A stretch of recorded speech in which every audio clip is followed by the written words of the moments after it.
Hello, everyone, and welcome to the Distribution Strategy Group Technology Leader Panel, Unlock Hidden Profits, a distributor's guide to growth and efficiency. Before we bring on our panelist, I want to acknowledge my co-host, Mr. Brian Hopkins. Hoppy, how you doing today? I'm doing excellent. Mister's a nice touch. You like that? Yeah, thank you. Appreciate that. What's funny is, Jonathan, our business partner, has a PhD, but he calls me Dr.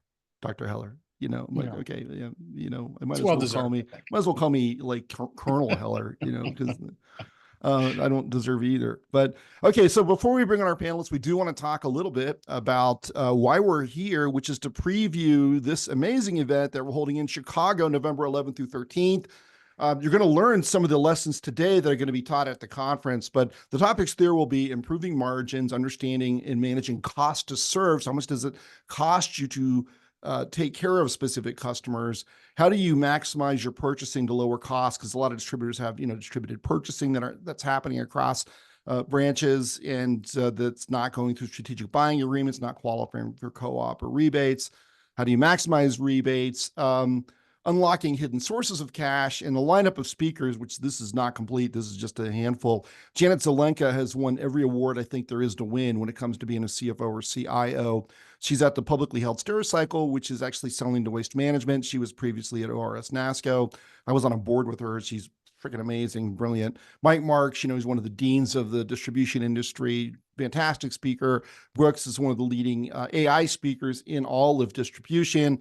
Randy McLean is probably the world's leading expert on cost to serve. And we got a bunch more and some panelists. So you're really not going to want to miss this event. But if you register by September 7th as a VIP, you get a welcome dinner with us. You get access to a VIP lounge throughout the event and an upgraded hotel room and some other nice perks. So I suggest you register. You can go to profitandproductivity.com to attend the Profit and Productivity Summit. November 11th through 13th, Chicago Marriott O'Hare. It's a 5-minute ride from O'Hare, so it's really easy in and out. So we hope to see you there. Now let's bring in our panelists, our esteemed panelists. Let's see here. My slide's not advancing. Okay, hang on. While I fix this, I will sing Copacabana. Here we go. All right, you guys see my screen okay? Yep. All right, good. So we've already introduced Brian and I. So let's introduce our panelists. We'll go from left to right here. Alex Witz-Pollock, welcome to the show. It's great to see you again. Tell us about you, your background, and Continuum. But before we start, share with the audience the observation you made right before we started the webinar. Yeah. So we were talking before the webinar. If you notice, all three of the panelists, our logos, all have a semblance of an infinity sign to our logos. Now, I can't speak for the others, but the reason that we have that is it's a continuation of the customer experience and the infinity of the life cycle of a distribution company. So interesting observation. So it's brilliant. I mean, I put the slide together or helped, and I didn't notice it. So I think that's really cool. So the customer experience really is continuous, especially in B2B, where you're not like doing one-shot transactions. They're continuous customers. So that's it. So back of the baseball card stats for me, I've been in distribution for 13 years now, always on the technology side. And I tell people this, it's like, I'm probably just a glutton for punishment. I fell in love with this industry and I'll never leave it. And I think the people are great, but I think the problems to solve inside of this industry are really, really interesting. And there's a long way to go when we focus on digital transformation. So as far as what Continuum does and the problem that we solve, we solve B2B returns and warranties for distribution and manufacturing companies exclusively. So we don't touch the consumer world. And it's a very challenging problem to tackle, which makes it fun because oftentimes you're dealing with what we consider to be a multi-party return, right? You need to engage if it's a defective because you have a carrier involved who damaged it. If you have a vendor engaged because it was a drop ship or you need to go get credit back. How do you just manage that process throughout the entire organization around timing of when you're applying credits? How do you handle restocking fees? Where should the product be going back to as far as to optimize your inventory?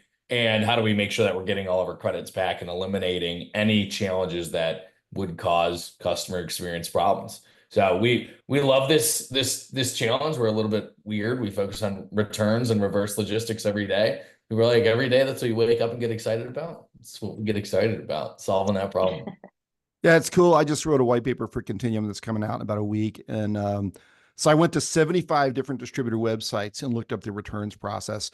20 of them did not publish anything about the returns process. And some of them did, and it said, call us and we'll tell you about it. Others, the restocking fees were like up to 35% and down to no restocking fees. The one company, I say this is in the white paper, said, we do not accept returns. In fact, you can't cancel your orders once you place them. I mean, it was like hostile. It's like, okay, you should have a customer experience expert review that rather than your angry, frustrated attorney who wrote it. So it's all over the map. And so Alex, I think you're doing important work there. Helen, welcome back. You've been with us several times before as well. It's nice to see you. Tell us about yourself, your background, and what you're doing over at White Cup. All right. Yes. Hello, everyone. Great to be back. I am the VP of Marketing here at White Cup. Also have many, many years of experience in marketing technology to businesses in ways that ultimately improve their revenues and profits. For those who don't know White Cup, we've been helping distributors for over 25 years with over 800 customers. We offer a CRM and BI that is built for distributors. And also very important to distributors is that it's natively integrated with their ERP.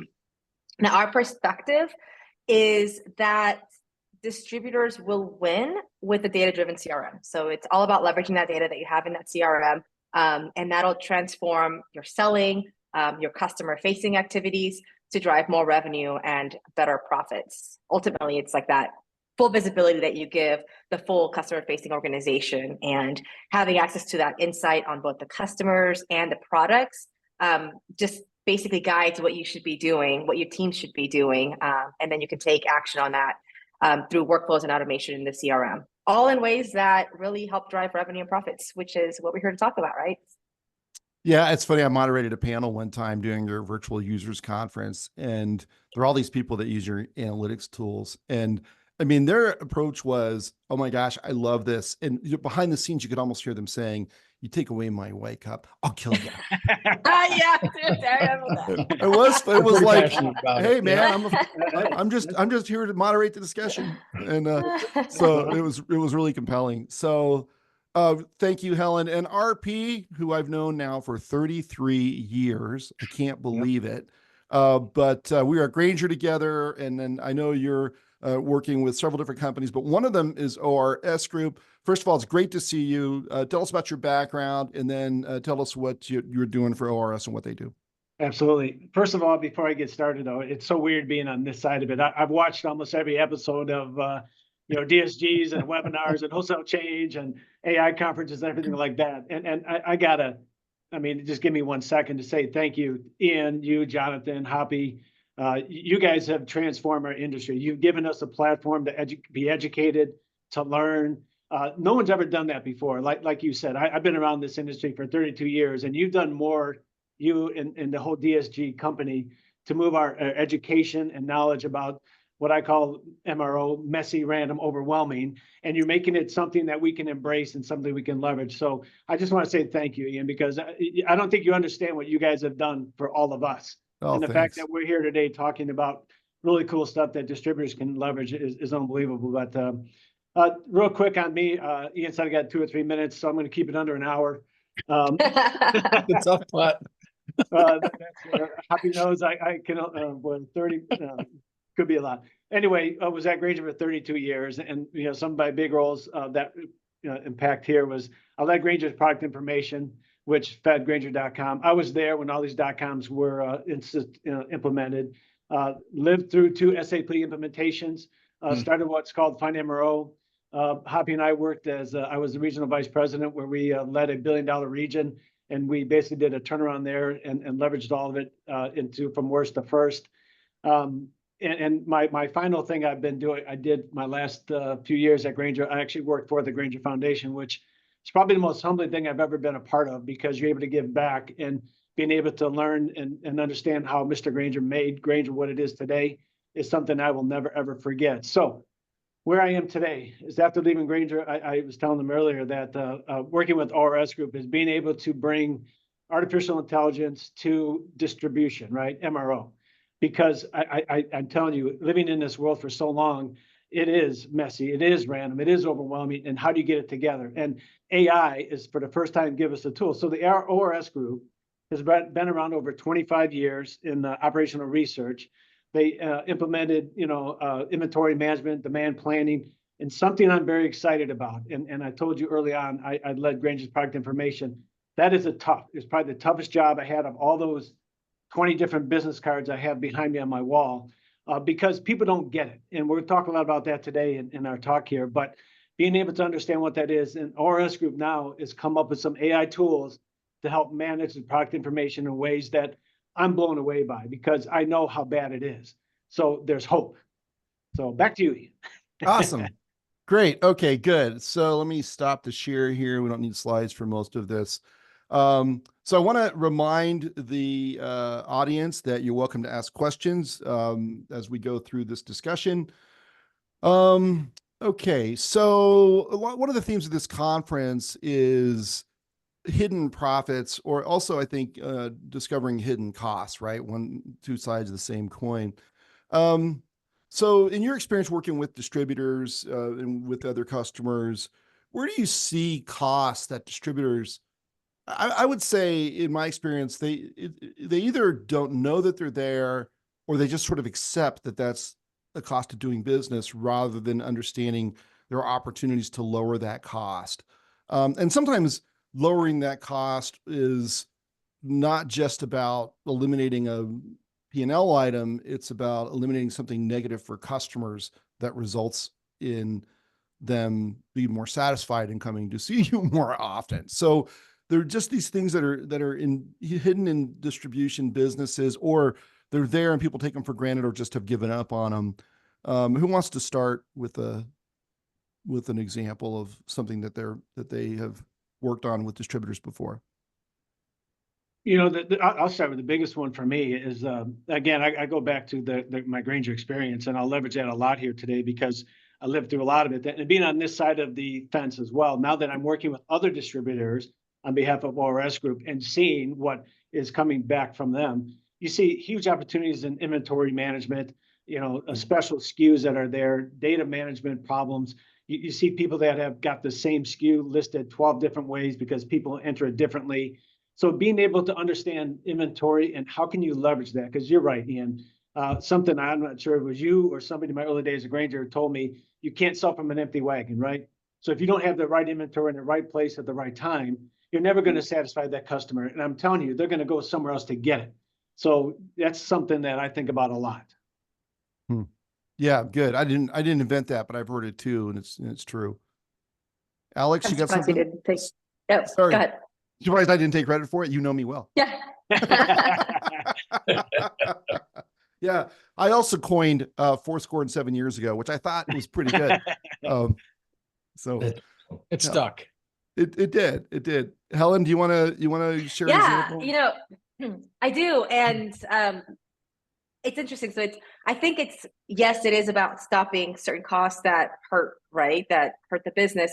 But there's also things that may not technically be costs, but that are what I like to call like untapped revenue opportunities, right? Because that's the other side of that coin that really matters. And really things that Ron was mentioning are spot on. Like distributors are missing these untapped revenue opportunities by like doing things that are really inefficient or having outdated processes or just like lack of visibility into that data, right? All of that really, without looking at that customer data, you end up missing upsell or cross-sell opportunities, just as an example.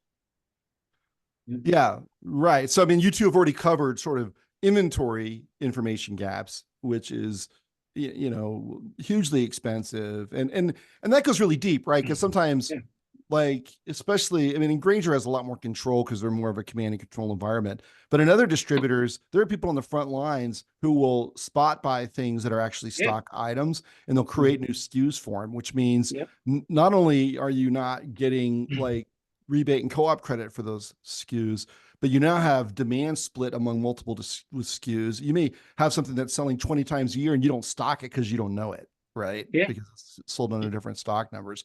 And then on the customer side of it, Helen, you're absolutely right. I know a lot of, I don't think I've ever been in a distributor where there aren't many accounts for the same customer, right? And so you get the same problem there where you don't recognize the potential of this customer or the scale of their buying. Yeah. Yeah. I like to add to that also in that, yes, the whole like build to ship to thing can get super complicated, even just like tracking all of that, right? But when we have I have a ton of customer examples here in my head, but like there's a customer we have, it's an agricultural distributor called SMA. They did have BI, which is great, but they didn't have it available. It wasn't available for their sales territory managers. So it's like they don't have it, right? So their sales reps are calling all these customers all the time, but the BI is telling certain parts of the business which customers are going to make the big orders at that time, but their sales reps and territory managers don't know that. So without having that full visibility, it doesn't matter. Like knowing those patterns, knowing who should they be calling, for example, versus all of the customers that they have, that makes a difference. That ends up, going straight to the top line and ultimately the bottom line. Helen, if I could just add one other thing there, because I love the way you're talking about that, because I think what I've experienced and being able to understand what people want when they want it and how to do it. So much of this data is out there, and so many distributors now have hundreds of thousands of products, right? SKUs, whether data entry issues and how they bring it in. So when you're looking at patterns, the human, mind can't think as fast as artificial intelligence, right? So the AI is able to detect patterns and say you have too much of this, too few of that. The key here is how do you increase availability? And to me is how do you decrease back orders? How do you, and Alex will talk about the returns. How do you reduce the amount of returns? Because what happens is they can't find what they can't order, right? So if the product information is bad, they don't have it on the shelf. They'll say, well, go ahead, back order it. And how many times do they cancel that order? You don't know. So your BI tools and all these other things come into play because no one understands the patterns. The human mind can't go that fast. The AI, I've seen it now, especially on the site. It's almost like when Grainger.com started. I mean, everybody was freaking out about, oh my God, we're going to lose all these people. We're going to leverage this. We're not going to be able to survive. AI is having the same kind of impact where you can actually see what it's telling you. It's going to help you speed up the decision-making process. So now you know what you need to do. And you can get that sales up the right stuff and get that customer what they need to do their job.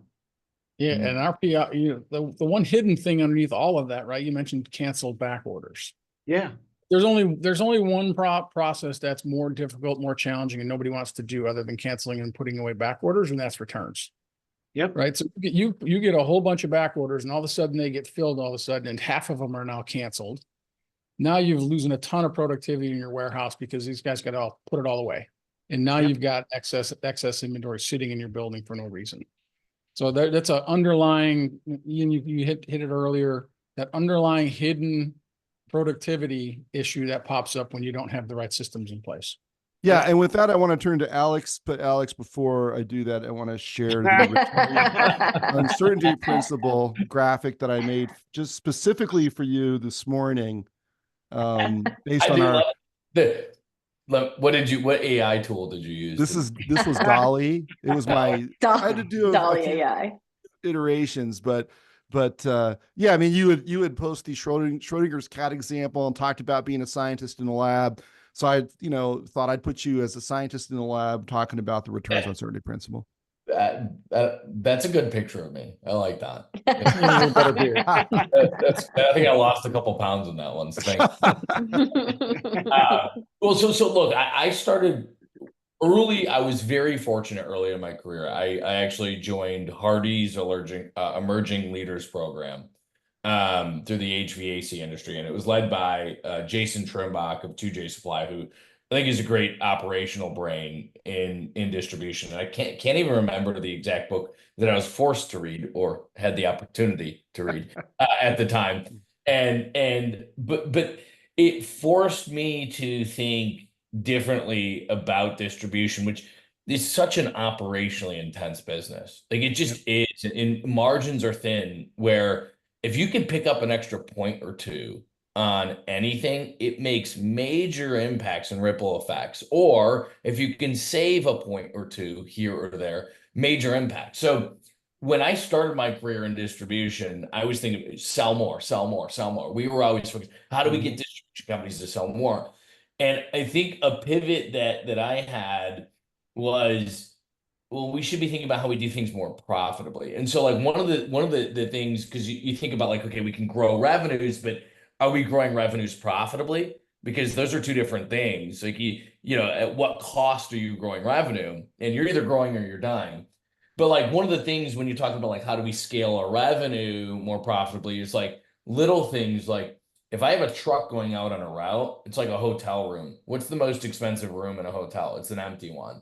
Well, what's the most expensive space on a truck is empty space. So we always talk about like catching a ride. If you're driving past a customer without a delivery, that's a super expensive trip if that truck is not full.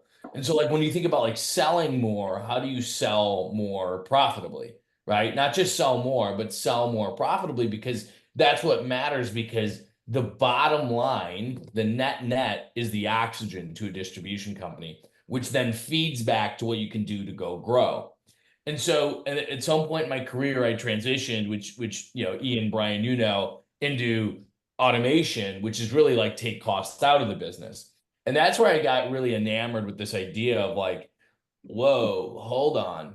If we can optimize current processes that we just already have to do and drop that dollar straight to the bottom line, we can go reinvest that for growth and profitable growth. And so there was like a whole evolution and transition that I kind of went through just being around distribution and falling in love, you know, call me a romantic, but falling in love with this industry. And so this concept of obviously returns and warranties kept coming up, and it's just a pure cost center. It's like, well, we've done it this way for so long. It's so complicated. It must have to be manual. And so how can you take all of the mundane pieces that exist inside of the returns process and not only try to flip that to as close to black as you can, but are there actual ways that we can turn it to black, from red to black in a process? Because it's super intense. And if you look, most distribution companies, it's not like they're like, ooh, returns are like 50% of my transaction volume. It's not like they're selling t-shirts, right? But if you look at just how intense it is, the cost of a return is 8 to 10 times higher than the cost of that order processing, right? And it's like that. We always say it takes a village to process a return, like because it takes so many departments within your organization.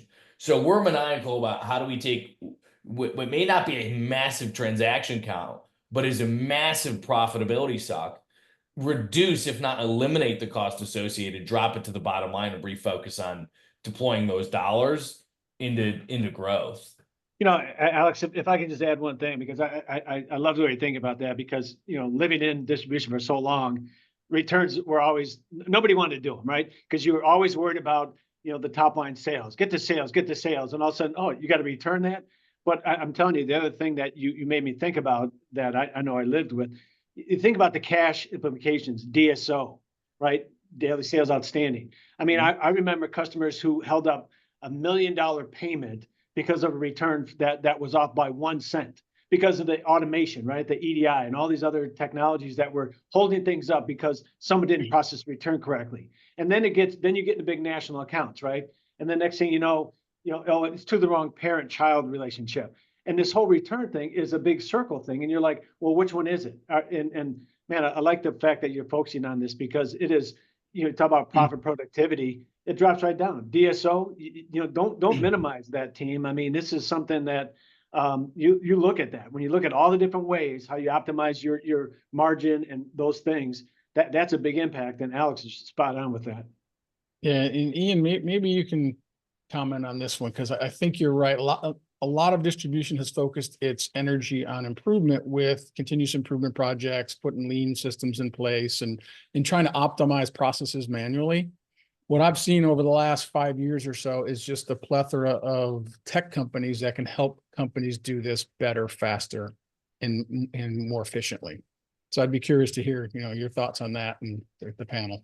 Yeah, I think distributors have incredible amounts of data, right? I mean, look at the number of fields on a single transaction for most distributors. It's dozens and dozens of data fields, and they're all tracked somewhere in the ERP. And then you've got an enormous amount of customer data, enormous amount of product data.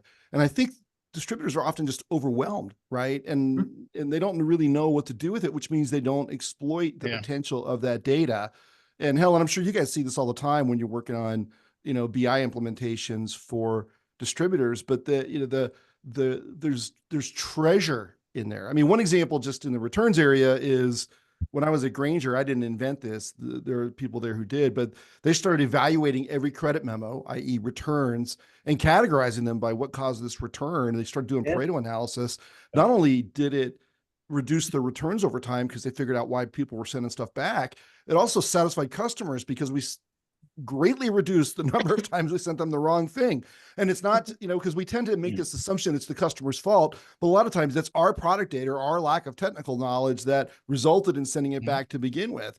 But that happens on the front end as well, right? I mean, I think, Helen, you talked about it earlier. It's like your people need to have access to good data in order to bring up the right account and do the right billing and apply the right pricing and send the right product. I mean, know what conversations to have, know who to have these conversations with, right? Even as simple as that. I mean, it might sound silly to say like, know who your top customers are, but know who your top customers are. And alternatively, know who your I don't want to say worst customer because it's no worst customer, right? But like know who your most underperforming customers are. Least all profitable. Of those things are so important. Yeah, exactly.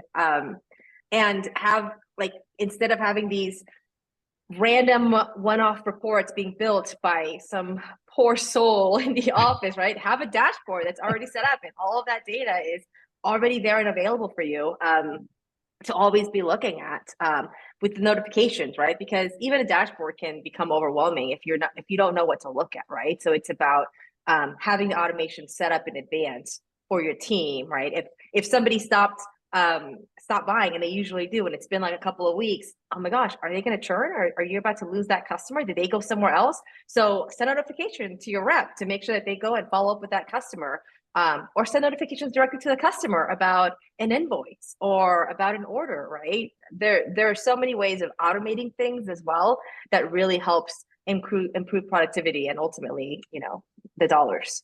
Well, and I think that also includes. Go ahead. Stopping that churn is huge too, right? I mean, you probably know this, but like the cost of replacing a customer, it's like what costs you, 6 times more to go find a new customer than it is to save an existing one. And the cost and the effort that it takes, if you could just catch that earlier, I mean, there's tons of profitability in that. One of the most costly things is activating a new account, just what it takes, the energy. And so identifying that erosion quicker, I mean, it seems intuitive, seems like everyone's like, well, duh. But like you're talking about like the tools that are kind of sending alarm bells off saying, did you know this is happening? Yeah. There's so many things that are intuitive and that people probably feel like they should be looking at, but you can't look at it all. Everything could seem important. So you decide, as an organization, what is it that matters? What is it that you're trying to accomplish? And then you build your systems in a way that enables the full team. And I mean the full team, everyone that's customer facing, customer support, the sales reps, not just, certain managers, but everyone that's customer facing should have access to all of that. Oh, go ahead. Just the data that CRMs now are willing to and can serve up to people, they forget that really drives a great experience, right? Yeah. Because if you get some bad information in front of you and the CSR or sales rep starts asking a dumb question, customer immediately is like, what are you talking about? That's not me. It's not my company. But all of a sudden you put the right information in front of them and it's a great experience. So that's the unsaid thing in serving up the right data to people.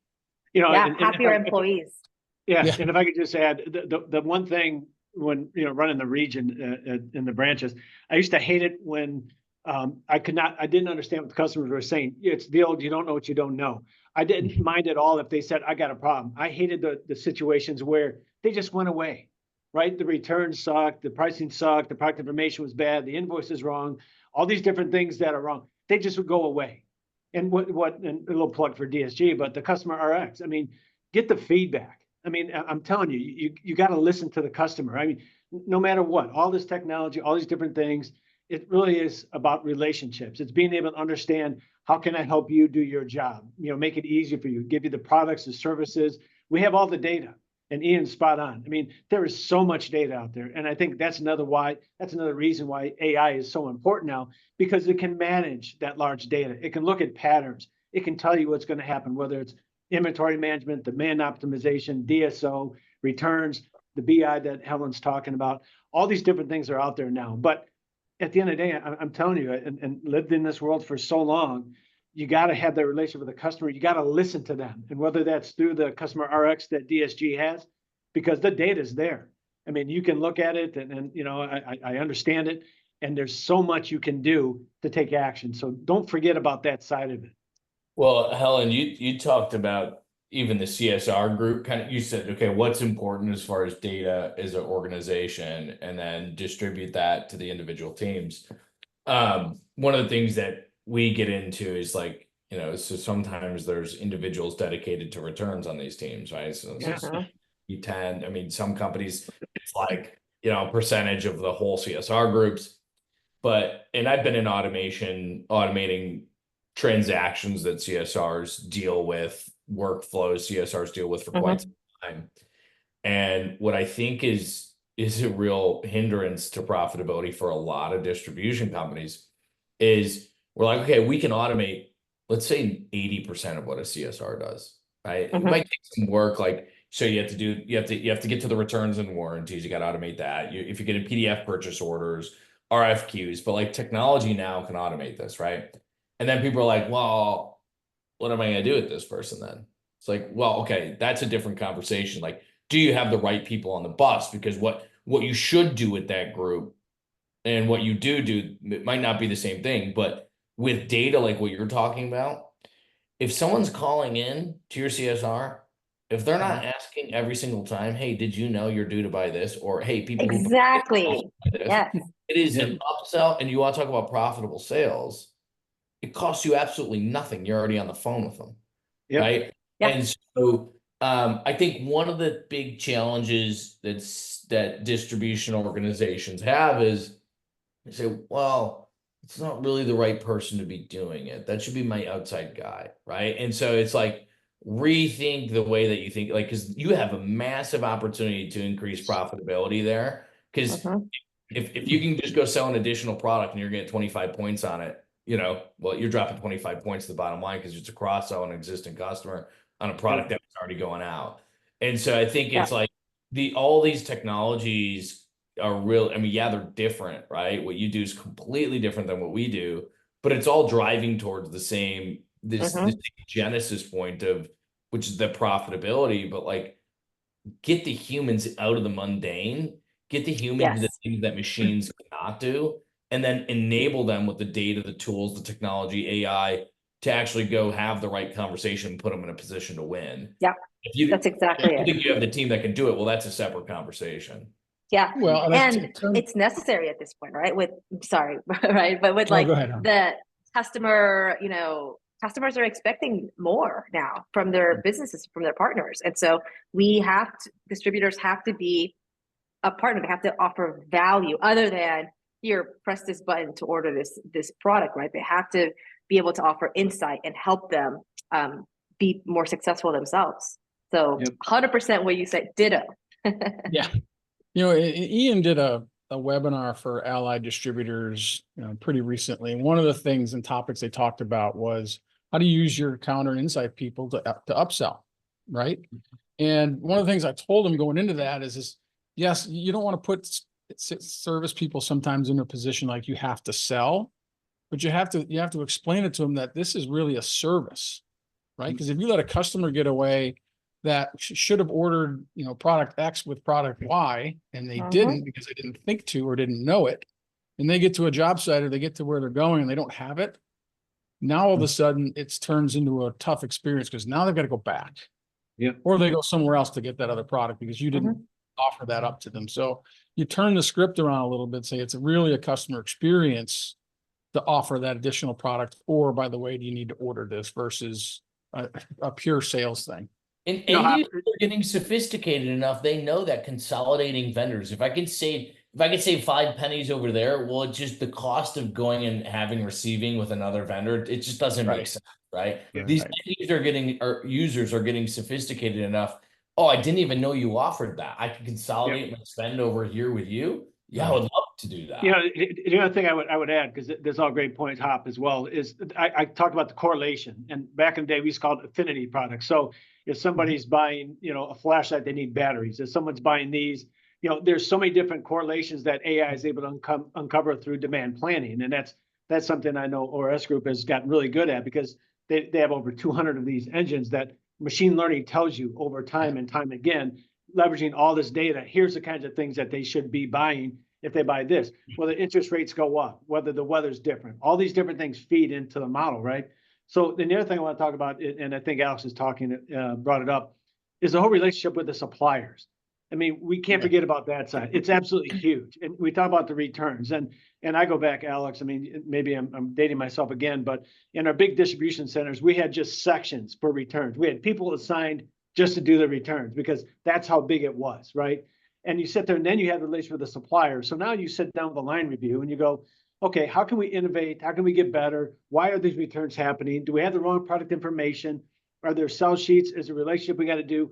What can we do to make sure that whole thing is working? Because you need the suppliers, especially in distribution, to be a part of your solution. And whether on the front side, and Alex on your side in the back end, and Helen for the CRM, what sell sheets should we have? What are the CRM tools that we can leverage from them to bring to market? So I think there's a lot of that, you know, don't forget about that when you're doing your analysis about, you know, how do you bring their suppliers into it and make sure they're a part of your innovative solutions going forward. I agree on the supplier side, and I want to touch on that in a second. But what you just described, so like, not to just hammer home on returns, but I think it's a very interesting thing, because if you have the right digital exhaust on your returns process, you can actually identify operational inefficiencies in your own business. Okay, Yeah. why is this product continue to be returned? Oh, and we have a customer who had this. So like, oh, we didn't really realize this product, single SKU, was returned at a higher rate, not defective. Just we were picking it wrong consistently. Oh, let's have it set right next to another item that looks identical. And so our pickers can consistently pick it wrong. Right. Or the PIM data on our website is actually not quality, right? So it's almost like the canary through the coal mine, or the flashlight that shows you, hey, this is going on in your business, right? Oh, why do we have a defective issue with this product line with this customer at such a high rate? Oh, it's an installation issue that we could educate this customer on and reduce your return error.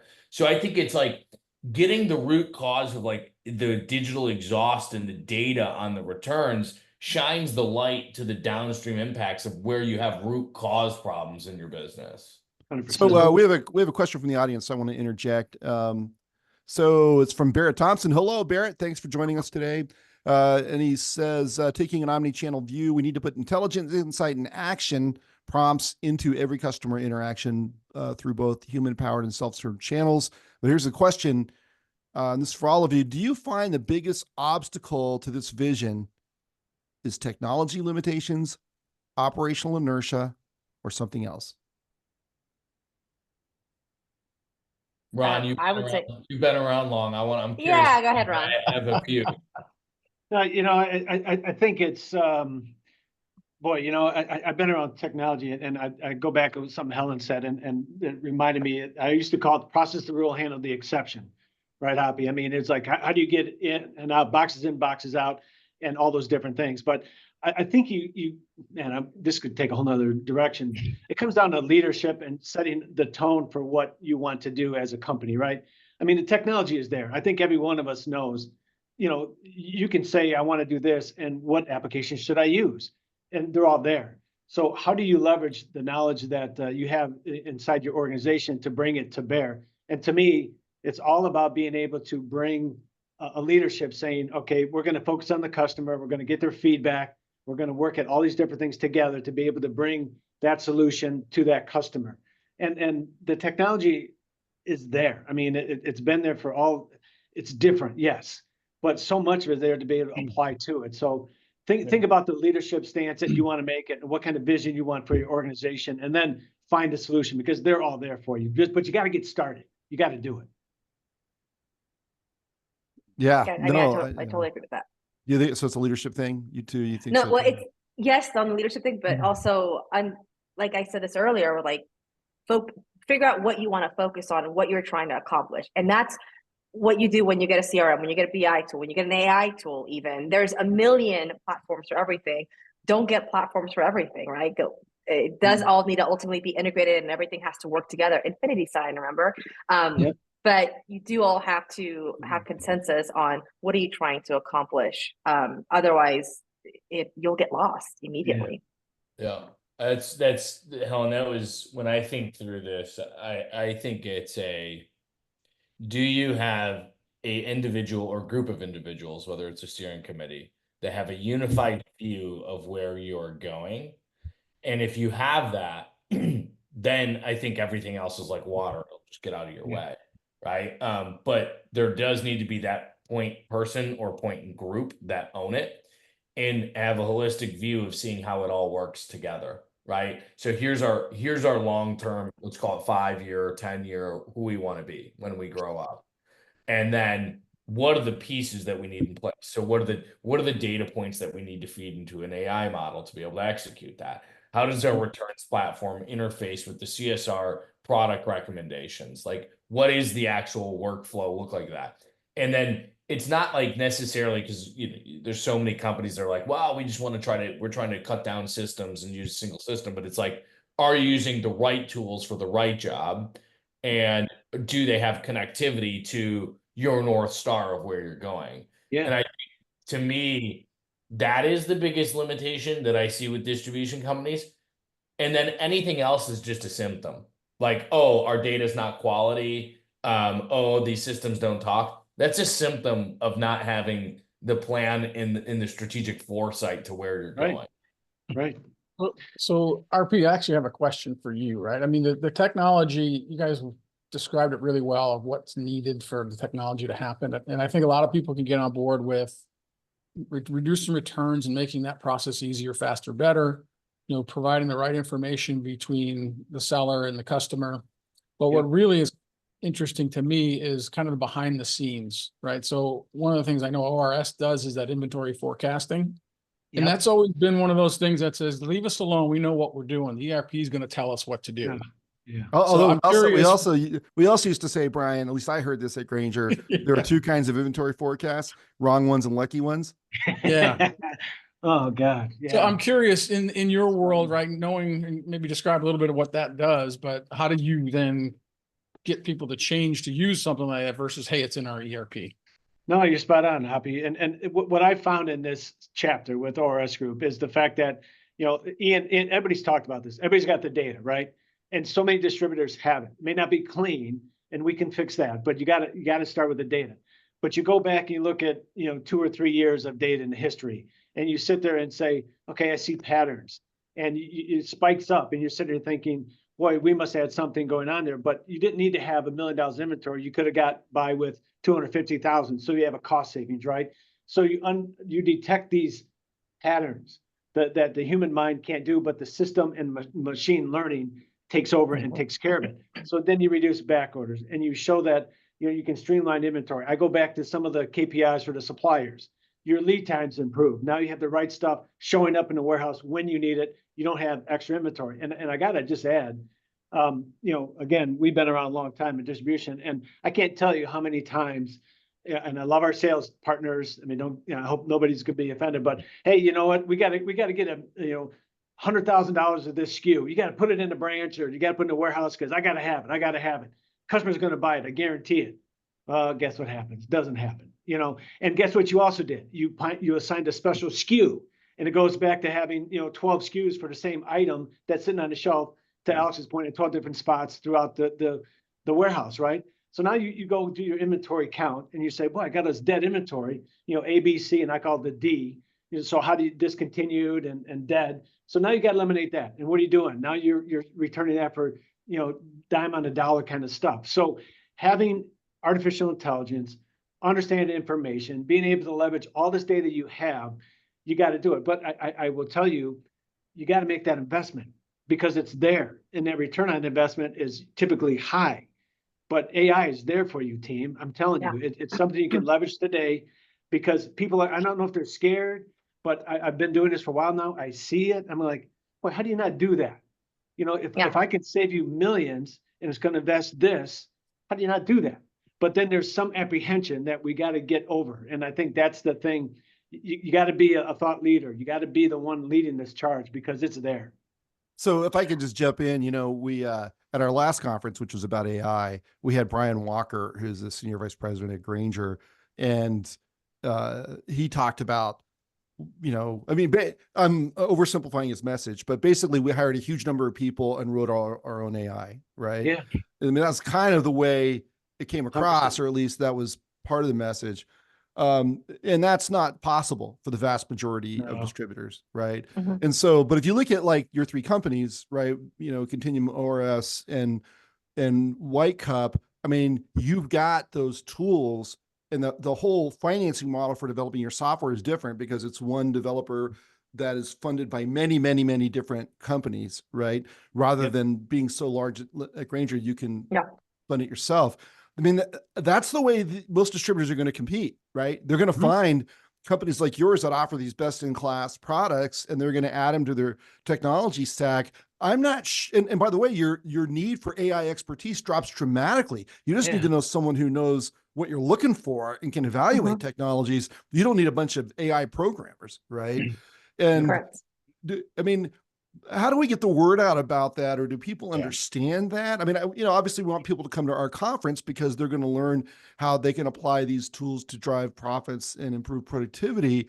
But it just feels like, as hard as we're trying, and I appreciate your kind words about this, RP, we have a long way to go to get the message out there that this is a whole new era of technology. And if you want to be competitive, this isn't just about like, hey, I want to raise, 200 basis points on bottom line. If you want to be competitive in the future, you have to learn to evaluate and embrace these technologies. How do we make 100%. That? How do we get that message out there? I want to just add that the data shows that most distributors are not using technology like AI yet, but also that most distributors are considering technology like AI and are planning on, making selections in the next just 1 to 2 years. So talk about being competitive. If you want to stick around, you absolutely need to start embracing these types of technologies. We've gotten, so because we have AI within our own technology, we publish a lot of content on AI, and we are in a lot of webinars about AI. And there are a lot of distributors that join those conversations. They are interested. And I think that that's fabulous because distributors they're showing curiosity with AI. And that's the first step, right? It's the first step to being curious, to being open, to hearing about it. And then from there, it's just, not taking your foot off the gas pedal and continuing that journey. Ian, and the other thing I want to just add is nobody here, but it is so fast. It's early days of .com when everybody was coming out of the website. Not many survived a year afterwards. So what I'd also recommend to people listening to the show is pick partners and vet them and ones that are going to be around, so, like ORS has been around 25 years, and everybody else, but pick partners, are going to be around because you are going to make that investment, to Helen's point, and you're going to be there and you're going to invest time and effort and resources. And you may not understand it, but it goes back to my relationship word. I mean, this is all about relationships. So partner with somebody that is going to be a part of your business. I love Alex hitting the returns and White Cup. You guys do an incredible job. And ORS, I'm telling you, they care about their customers. It's part of your organization. So, I wish I could figure out why we can't move our industry faster because it's there and it's ripe. I mean, they had the Salesforce CEO the other day, and he said, why would anybody ever build it themselves when you can buy this stuff? And he's like, he goes, it made no sense to him whatsoever. And I don't know if that's good or bad, but the fact is it's there, and you can get these partnerships. Well, you bring up Salesforce, but I think it's you have one of the challenges with that, no matter the technology, whether it's your AI strategy or it's something else, anything technology related, most technology should have some AI baked into it if you're evaluating it today. But I've seen a lot of people go down the path of trying to work with technology providers that are generalists and don't really have at least an emphasis on distribution and manufacturing. Mhm. I think that's a big challenge for people, and like Salesforce. Yeah. I didn't say it, yes, but then they're like, well, Salesforce said Einstein can do this, their AI product, right? And it's like, well, let me ask you this: does Einstein understand the difference between a unit of measure of a pack and each a pallet? Like, how well does it understand your specific nuances of your business? Yeah. Like, those are very challenging things if you've not built models in your AI to be able to handle splitting a pack, or oh, we sold this as a broken case. Like, those things are nuances that your partners have to have experience building 100%. and so that you don't have like AI hallucinating saying, oh, we didn't realize you sold 100 units of eaches. We thought you sold 100 pallets, 100 boxes. Unit of measure. Yep. Exactly. Like the unit of measure is just one example, and let alone you want to talk about line price, extended price, header data, like line data. You have to choose partners that understand this industry in when they're developing the algorithms in the Python scripts for their AI. And that's, to me, like super, super critical. Or you're going to be like, oh, AI has all this promise. We tried it. I invested a ton of money, a ton of time, because it's going to take you more time, and you didn't get the promise of it. No, actually, you're right. I was just pinging on what Ian was talking about, where Grainger can put 2,000 people at it. Yeah, right. And do that themselves, Yeah. where, most of the people on this call aren't going to be able to do that. And so, I'm just saying it's the build versus buy conversation. And I think, and that's why I'm telling you, when I advise ORS, I said MRO is where you got to play, because again, the messy, random, overwhelming, it is ripe for this kind of tools. And you're spot on. It's a different language. It's the way you call things differently. It's a unit of measure, expiration date. It's warehousing, suppliers, relationship, CRM, that Helen, you guys, returns. Nobody, it's not glamorous, but it's freaking at the middle of everything we do. Yeah, it's funny. I won't tell you who. I was talking to a distributor one time, and they were about to go on a major technology build, building their own major piece of software.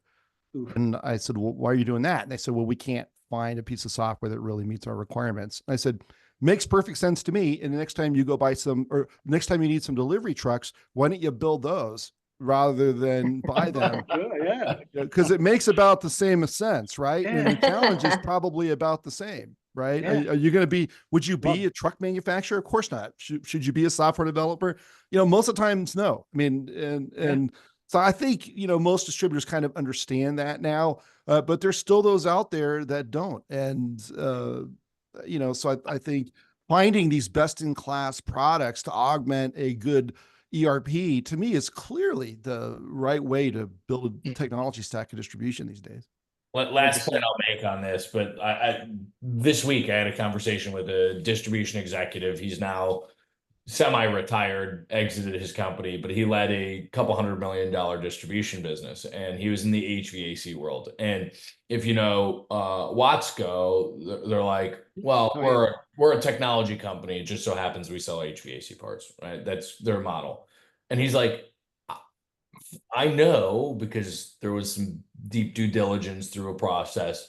I know exactly what they spend on their technology department. And he goes, and did I have the best tech? Did I have as good of technology as them? He goes, in some cases, I had better technology. And he goes, and I could partner with best in class breeds to solve different challenges throughout my business, have them talk to each other, work it together through the right UI so that it talks and it works together. And I could beat them at their own game when I didn't have to invest that kind of, capital into the human side of building out and being a technology company. Yeah, I mean, that's like a technology company saying, I know I look like a technology, but actually I'm a distributor, right? I mean, it's like people who are super outgoing and then they say, actually, I'm an introvert. Like, no, you're not.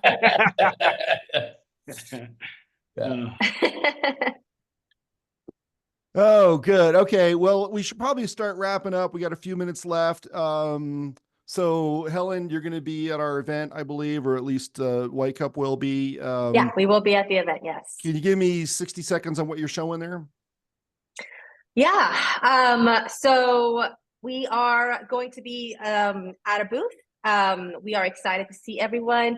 Probably we will have our product leader, Kristen Tom, who is famous within the distribution space, right? Yeah, awesome. And then we'll have a couple of our reps. We'll have Lane Baldry there, who is our phenomenal sales leader, who has been in the distribution space for a really long time as well. And we will be there to talk about our solutions, show our CRM and BI, how it's powered by AI, and how ultimately it will lead to better, more productivity, which is great and dandy, but also more importantly, the dollars, right? The higher revenue and the better profits. Fantastic. RP?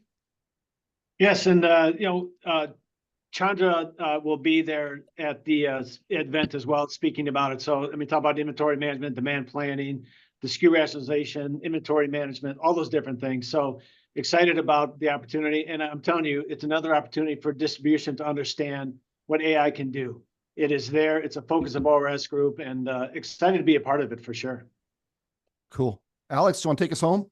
Yeah, absolutely. So we'll be out there. We have a speaking session. I'll be out doing the speaking session. We have 2 other folks that'll be joining me from our company. And specifically that talk is going to be around strategies you can implement within your organization today without our technology around returns to reduce how costly it is. So how do we take that 8 to 10 times the cost of the original order, and how do we get that thing closer to the original cost of the order without even needing to buy our technology? What are a couple just real world practices you can implement? And then, hey, how could we help as well if you wanted to look to partner together? Fantastic. So that event is November 11th through 13th in Chicago. You can go to profitandproductivity.com or to distributionstrategygroup.com. And then I want to tell you about our upcoming program. You're not going to want to miss this. We've got Alex Chalsofsky, friend of the company, who on September 18th is joining the Wholesale Change Show to give us an economic update, what to expect in late 2024 and beyond. So that'll be a fantastic discussion. Hope you'll join us for that. Alex, Helen, RP, what a wonderful discussion. Brian, thank you for helping me host this. Awesome. We really enjoyed it. Helen, I know you're about to fly out, have a safe trip and a good meeting. Thank you. And we'll see you all soon. Thanks for joining us today Bye, on this everyone. Technology Leader panel. Thanks. Thanks so much. See you guys.